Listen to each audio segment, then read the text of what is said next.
আমার ওয়াজ শুনে আপনারা তেমন মজা পাইতেন না। আমার গলা নাই, কণ্ঠ নাই, তারপরও যুবকরা মহব্বত করে, অন্তরের মহব্বত আছে। অনেকদিন যাবৎ এইখানে সমাজে ছিলাম, একটা অন্তরের খুবই একটা মিল আছে। অনেক মুরব্বী বিদায় হয়ে গেছে, অনেক দাদা বয়সী, পিতা বয়সী মুরব্বীরা দেখেছি, কিন্তু আজ তারা নাই।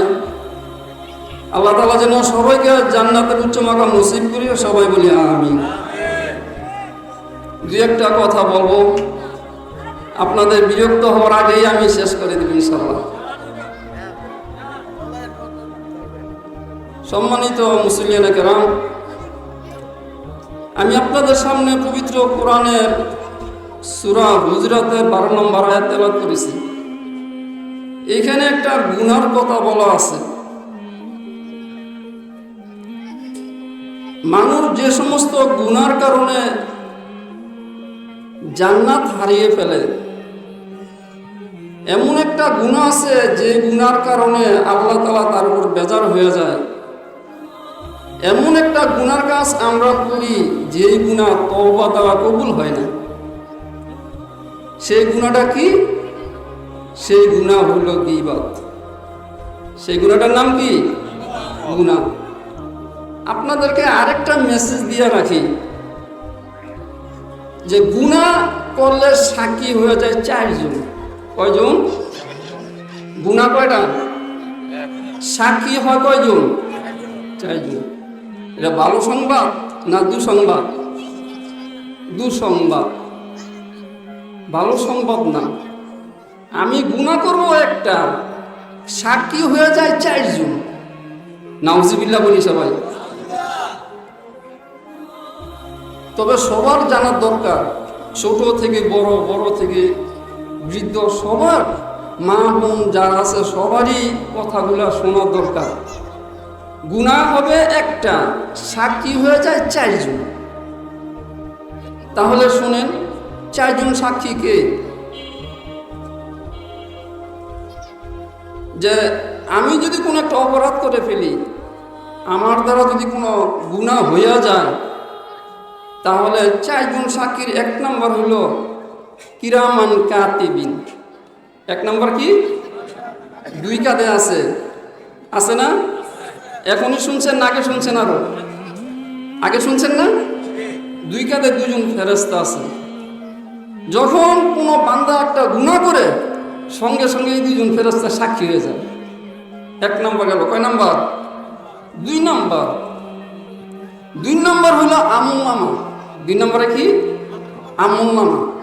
আমি যদি কোনো একটা অপরাধ করি, সঙ্গে সঙ্গে আমলনামা লিখে ফেলি, লেখে কি না? 2টা পাইলাম। 3 নম্বর হইল স্থান। 3 নম্বর কি? স্থান। আমি যদি প্লেনে বসে যদি আমি গুনার কাজ করি, ওই প্লেনটা কাল কিয়ামতের দিন সাক্ষী দিবে। আমি যে খাটে বইলা যদি আমি কোনো গুনার কাজ করে ফেলি, এই খাট কিয়ামতের দিন আমার বিরুদ্ধে সাক্ষী দিবে। আমি যে চেয়ারে বসে আমি গুনাহ করি, এই চেয়ার কিয়ামতের দিন আমার পক্ষে সাক্ষী দিবে। তাহলে 3 নম্বর কি পাইলাম? স্থান। আমি যেই স্থানে বসে আমি যদি মদ খাই, যেই স্থানে বসে যদি আমি গুনার কাজ করি, জিনার কাজ করি, ওই স্থানটা কাল কিয়ামতের দিন আমার বিপক্ষে দাঁড়িয়ে যাবে। সবাই বলি নাউজুবিল্লাহ। তাইলে কটা পাইলাম? 3টা। বাকি রয়েছে কটা? 1টা। 3 নম্বর। 4 নম্বর হইল, 4 নম্বর হইল অঙ্গ প্রত্যঙ্গ। 4 নম্বর কি? অঙ্গ প্রত্যঙ্গ। আমি যদি হাত গুনাহ করি, এই হাত আমার বিপক্ষে সাক্ষী দিবে। আমি যদি চোখটা গুনাহ করি, এই চোখ আমার বিপক্ষে সাক্ষী দিবে। আমি যদি পাটা গুনাহ করি, এই পা কাল কিয়ামতের দিন সাক্ষী দিবে। এটা আমার মুখের কথা নয়, এটা আল্লাহ তাআলা কোরআনে বলছে সূরা ইয়াসিনের মধ্যে। আল ইয়াউমা নাখতিমু আলা আফওয়াহিহিম ওয়া তুকাল্লিমুনা আইদিহিম ওয়া তাশহাদু আরজুলুহুম বিমা কানু ইয়াকসিবুন। কোন সূরার মধ্যে? সূরা ইয়াসিনের মধ্যে। আলিয়াউমা নাখতিমু আলা আফওয়াহিম, আমি কাল কিয়ামতের দিন আমি তাদের মুখটাকে বন্ধ করে দিব। হাত কথা বলবে, পা কথা বলবে, চোখ দ্বারা গুনাহ করলে চোখে সাক্ষী দিবে, পা দ্বারা যদি আমি গুনাহ করি পা আমার পক্ষে সাক্ষী দিবে। একটু সামনে আসলে বলা হয়, এই যুবক বেড়া স্টেজে ঢুকো, আল্লাহ বরকত দিবে। যাদের কাজ আছে কাজে চলে যাও, বাকিরা ভিতরে ঢুকো। তাহলে যেই চোখের জন্য আমি 10,000 টাকা 20,000 টাকা দিয়ে লেন্স লাগাইলাম, ঠিকই না? একটা চোখের লেন্স লাগাইতে কত হাজার টাকা লাগে? 50,000 টাকা তো লাগে। যারা বড় লোক, টাকার অভাব নাই, তারা বেশি দামে লাগায়, আর যারা গরিব লোক তারা কম দামে লাগায়, ঠিকই না? যেই চোখের জন্য আমি 30,000 40,000 টাকা ব্যয় করে চোখ ঠিক করলাম, যে হাত কর্তন হয়ে যায়, হাত ভেঙে যায়, এই হাতের জন্য আমি হাজার হাজার টাকা দিয়ে হাত বা ঠিক করি, ঠিকই না? নাকি বাঙ্গা হাত দিয়ে চলি? বাড়ি যদি বিক্রি করতে হয়, জমি যদি বিক্রি করতে হয়, জমি বিক্রি করে ফেলে চিকিৎসা করার জন্য, যদি আমার ব্যাংক থেকে ঋণ নেওয়া লাগে, যদি আমি সমিতি থেকে লোন নেওয়া লাগে, যদি কার থেকে ধার নেওয়া লাগে, তারপর আমি ধার নিয়ে আমার অঙ্গ প্রত্যঙ্গগুলোর চিকিৎসা করাই, ঠিকই না?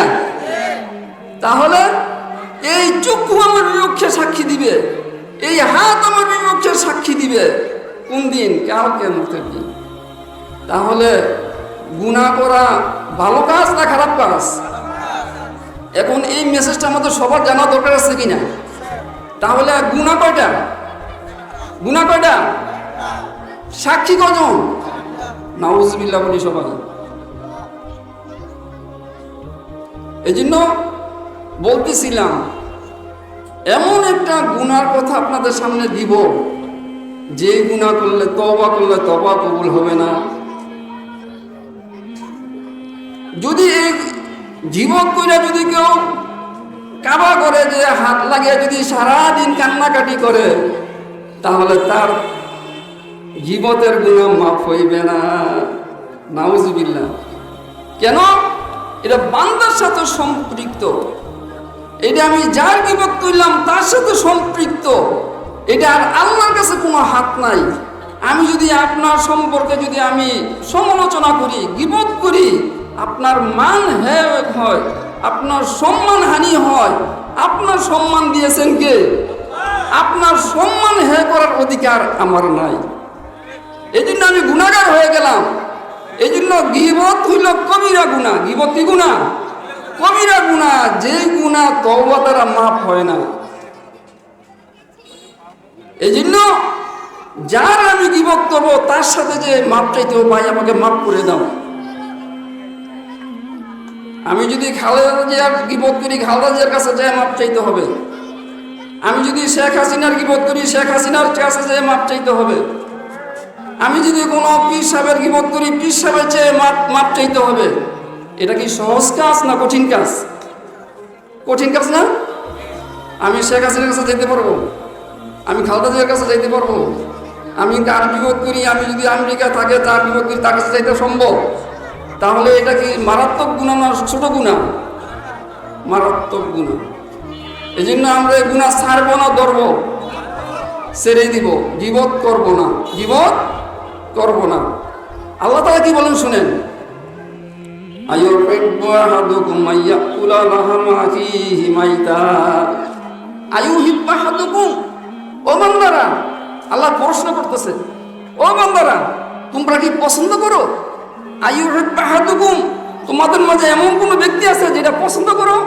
আইয়াকুলা লাহমা আখিহি মাইতা, তোমার মৃত্যু বের গোশত খাইতে পছন্দ করো? আল্লাহ জবাব দিতেছে উল্টা, কারি তুমুহু, যে না, এটা তোমরা কেউ পছন্দ করবে না। মানুষের গোশত আমরা খাইব? ফিরিয়ে দিলে খাইব? ফিরিয়ে দিলে এটা তো মুখে আনা যায় না। আনা যায়? আনা সম্ভব। কিন্তু আল্লাহ তাআলা বলছেন, যে ব্যক্তি গীবত করলো সে জন্য মৃত্যু ব্যক্তির গোশত ভক্ষণ করলো। সবাই বলি না আউযুবিল্লাহ।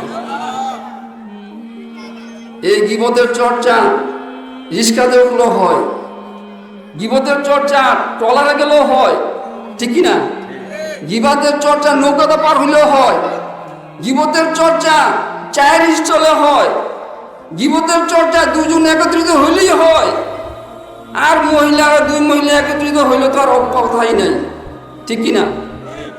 মা বোনদেরকে বলছি, দুইজন একত্রিত হইলে কখনো পর নিন্দা করবেন না, গীবত করবেন না। গীবত করা মানে মৃত্যু ব্যক্তির গোস্ত খাওয়া। জীবিতের কথা বলেন নাই আল্লাহ তাআলা, বলছে মৃত্যু ব্যক্তির, জীবিত তো প্রশ্নই ওঠে না। সম্মানিত হাজরিন,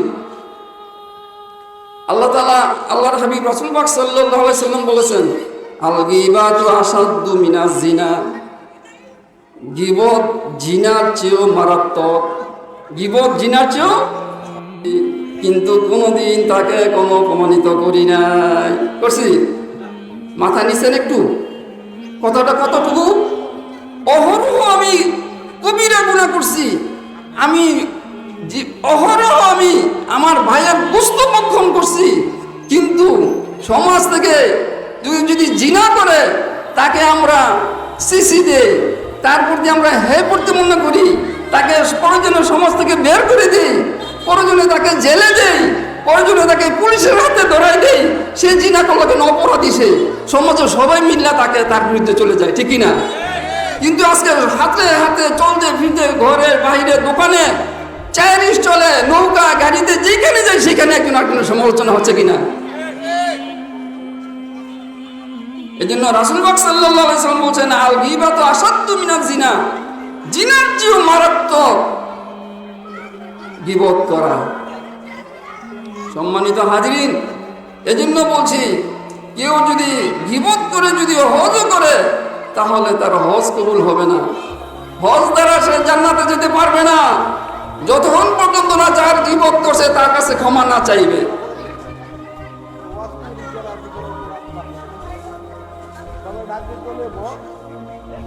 সম্মানিত হাজরিন, আম্মা জান আয়েশা সিদ্দিকা রাদিয়াল্লাহু তাআলা আনহু একদা রাসূল পাক সাল্লাল্লাহু আলাইহি সাল্লামের দরবারে বসা। আম্মা জান সাফিয়া রাদিয়াল্লাহু তাআলা আনহা রাসূল পাক সাল্লাল্লাহু আলাইহি সাল্লামের আরেক স্ত্রীর নাম। রাসূল পাক সাল্লাল্লাহু আলাইহি স্ত্রী ছিল 9 জন, মতান্তরে 11 জন, তবে বেশিরভাগ 9 জনই প্রসিদ্ধ। রাসূল পাক সাল্লাল্লাহু আলাইহি সাল্লামের এক স্ত্রীর নাম ছিল সাফিয়া। উনিও রাসূল পাক সাল্লাল্লাহু আলাইহি সাল্লামের উপস্থিত ছিল না, কিন্তু আয়েশা সিদ্দিকা রাদিয়াল্লাহু তাআলা আনহা উপস্থিত ছিলেন। একদা আম্মা জান সাফিয়ার আলোচনা আসলো। আয়েশা সিদ্দিকা রাদিয়াল্লাহু তাআলা আনহা বললেন, ইয়া রাসূলুল্লাহ, সাফিয়ার কথা বলছেন? সাফিয়া তো এই, সাফিয়া তো ইশারা দিয়ে বললেন। অর্থ সাফিয়া রাদিয়াল্লাহু তাআলা আনহা একটু খাটো ছিল। কি ছিল? একটু খাটো ছিল। তো আম্মা জান আয়েশা সিদ্দিকা রাদিয়াল্লাহু তাআলা বলতেছেন, সাফিয়ার কথা বলছেন? সাফিয়া তো হইলো মানে একটু বেটি ইশারা দিয়ে দেখাইছে। রাসূল পাক সাল্লাল্লাহু আলাইহি সাল্লাম বলেন, ও আয়েশা, ও আয়েশা, তুমি এমন একটা অপরাধ করে ফেললে, তুমি একটা সাফিয়ার ব্যাপারে এমন মন্তব্য করার কারণে এমন তুমি অপরাধ করে ফেললে, এমন একটা গুনাহ করে ফেললে, তোমার এই গুনাহ যদি সমুদ্রের মধ্যে নিক্ষেপ করা হয়, সমুদ্রের পানি নষ্ট হইয়া যাবে। সবাই বলি নাউজুবিল্লাহ। কিসের কথা বলছেন? সমুদ্র। কিসের কথা বলছেন? সমুদ্র দেখছেন? সমুদ্র দেখছেন? যারা কক্সবাজার গেছেন হেরা হয়তো দেখছেন, যারা কুয়াকাটা গেছেন হেরা তো সমুদ্র দেখছেন। অনেকে আমরা সমুদ্র দেখি নাই। রাসূল পাক সাল্লাল্লাহু আলাইহি সাল্লাম নদীর কথা বলেন নাই, রাসূল পাক সাল্লাল্লাহু আলাইহি সাল্লাম কোনো খালের কথা বলেন নাই, রাসূল পাক সাল্লাল্লাহু আলাইহি সাল্লাম কোনো পুকুরের কথা বলেন নাই। সাগরের কথা বলেছেন, সমুদ্রের কথা বলেছেন। যে নদীর সম্পর্ক সমুদ্রের সাথে, যে খালের সম্পর্ক সমুদ্রের সাথে, যে পুকুরের সম্পর্ক যোগাযোগ থাকে সমুদ্রের সাথে, আল্লাহর হাবিব রাসূল পাক সাল্লাল্লাহু আলাইহি সাল্লাম সমুদ্রের সাথে উপমা দিয়েছেন, যে সমুদ্রের পানি মাপা কখনো সম্ভব নয়। আল্লাহর হাবিব বলছেন, তুমি এমন একটা মন্তব্য করলে, তুমি সাফিয়া সম্পর্কে এমন একটা উৎসাহ রটাইলে, এমন একটা কথা বললে, যে অপরাধ যদি সমুদ্রে নিক্ষেপ করা হয় তাহলে সমুদ্রের পানি নষ্ট হয়ে যাবে। সবাই বলি নাউজুবিল্লাহ।